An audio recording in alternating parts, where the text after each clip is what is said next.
It was November 17th, 1992, a bitterly cold night in Ashland, Nebraska. At around 11:20 p.m., a local farmer named Harold Pierce was driving home from Lincoln along Highway 6 after selling his last batch of corn for the season.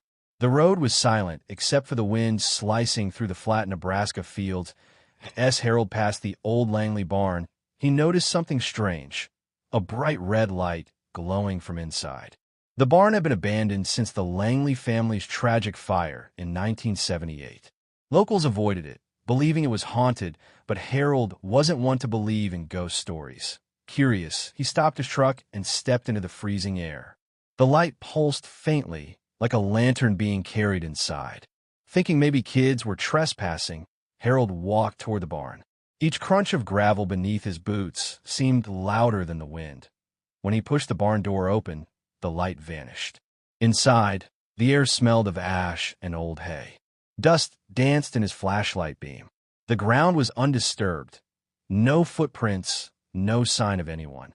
Then, from the far corner, he heard the sound of metal scraping on wood, followed by a low humming, almost like a person whispering through clenched teeth. Harold called out, "Who's there?" No answer. His flashlight flickered. Suddenly, the red light reappeared, this time behind him, glowing through the cracks of the barn wall, as if something outside was moving.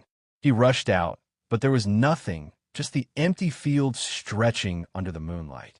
When he reached his truck, his CB radio was on, though he had switched it off earlier. Through the static, a voice repeated softly, "Langley never left." Terrified, Harold sped home and called the sheriff. By the time deputies arrived, the barn was dark again. No footprints, no tire marks, no evidence of anyone having been there.